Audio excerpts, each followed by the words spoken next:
Hello everyone, this is a video on why I almost certainly won't be buying the full version of The Division, Tom Clancy's Division.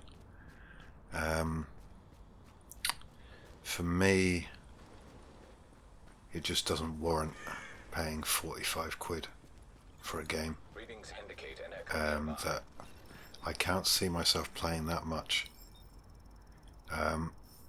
With things like armor mods, there's a lot of scope and a lot of longevity, and even though, well, to be honest, it seems to me that they bring out this beta and there's not that much in it. You know, the looting is kind of boring, to be honest. You know, sometimes you might find a bottle of water or a can of food or a bit of material or electronics or whatever, you know. You rarely find anything to get excited about. So that's the first thing I'm not going to deal with, is the looting. Obviously you find more stuff in the dark zone, which is probably going to be where the majority of the gameplay is going to be happening on the servers, and I imagine that there's not going to be a lot of diversity.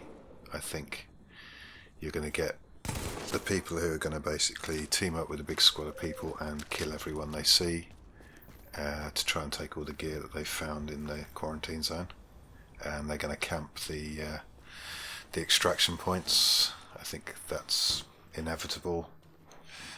I don't much like the sounds. In fact, I don't like the sounds at all. The gun sounds are fine, but there's this horrible echo with everything. Footsteps, even gun sounds sometimes, and some of the gun sounds, you're not sure if they're actually ambient or if they're actually people firing. The graphics are beautiful. I can't fault the graphics at all. The game looks gorgeous, and yeah, I think that's a big plus point in its favour. However, it doesn't run great. I expect it to be getting well over 100 FPS with my setup, and I wasn't. It felt laggy. The FPS wasn't anywhere near what I was expecting. I was getting maybe 60 to 80, but laggy kind of feeling. But I'm sure that's stuff they'll work on.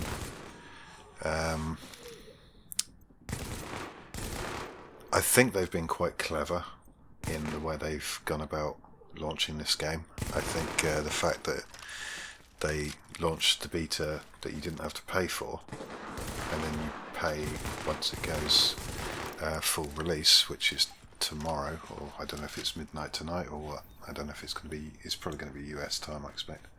So I managed to get on there and play a bit longer. But where I think they've been clever is, if I've got this right, is that they've made it so if you don't convert your beta version into the paid full version, you lose all your progression. So you lose all your gear, all your XP, all your levels. I think that was quite a clever idea, because a lot of people, I imagine, are going to buy it because they don't want to lose what they've got. But for me, I want to see where it goes. I want to see what the development is like. I mean, I know they're going to open a lot of the city up, but to be honest, it's not going to look that much different. You know, it's New York City. Yeah, there's the different districts of New York, like Manhattan, Brooklyn, but I don't know which parts they're going to open up. So my main thing is longevity and how much longevity this game's going to have, because I've played Daisy mod, for example, in various forms for about 3 years or so, and I'm still playing it. And now I'm playing it on Arma 3 in Desolation and also Breaking Point. So I'm not playing the standalone, but that's for obvious reasons, and I've done a video on that already. I can't see the Division having that much longevity unless they really come up with some very clever ideas. Now, this leads me on to something else, the fact that it's Tom Clancy's The Division. Now, this doesn't really ring true with me. I think because it's Ubisoft, they probably got in touch with Tom Clancy and said, do you want to put your name to this? And Tom Clancy's not a fool. He's an author and a businessman. So, he's going to get royalties because his name's on it. But it doesn't feel to me like a Tom Clancy game. It hasn't got that realism. You shoot at someone and you're using half a clip to take them down. You can I understand there are some sniper rifles that are one shot kill in the head, like the M14.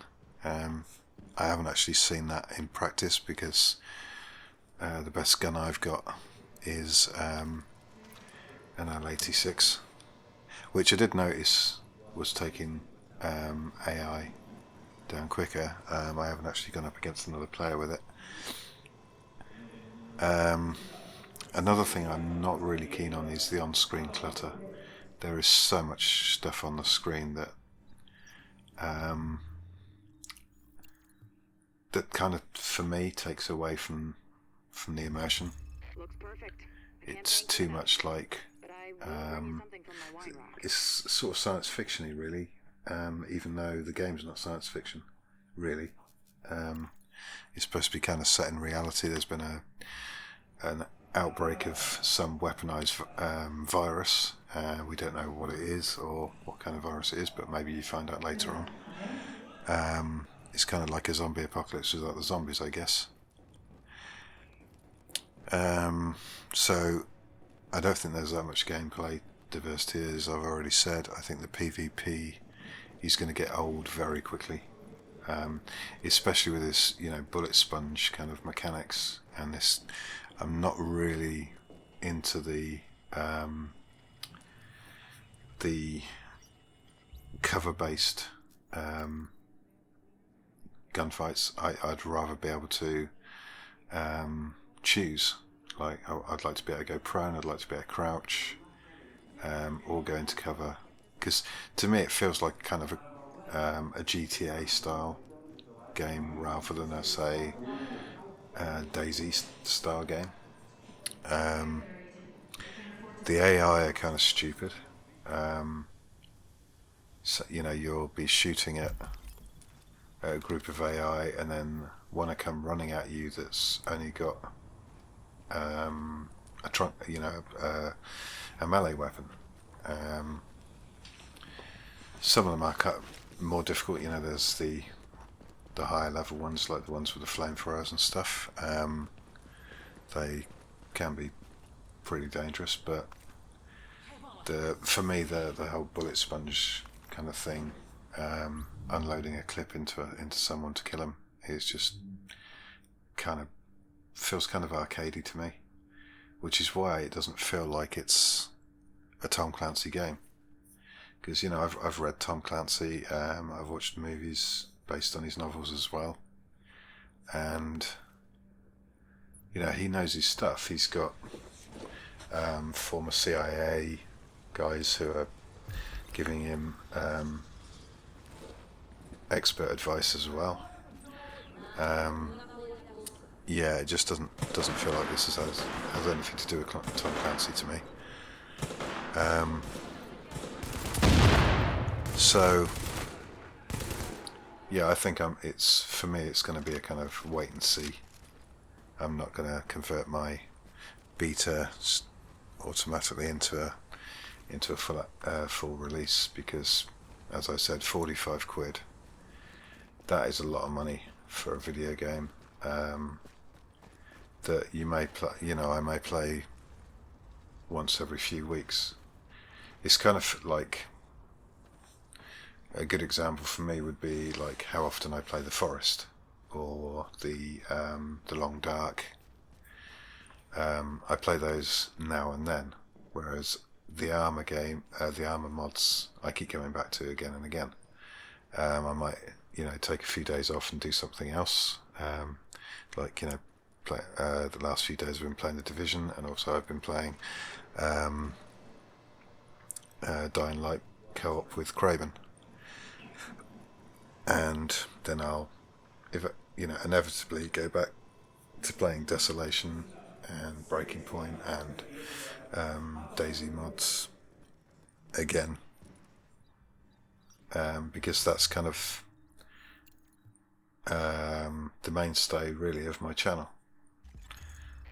So yeah, I think that I can see some potential there, but it's whether it's realised or not, and that's the big thing for me. I'd rather see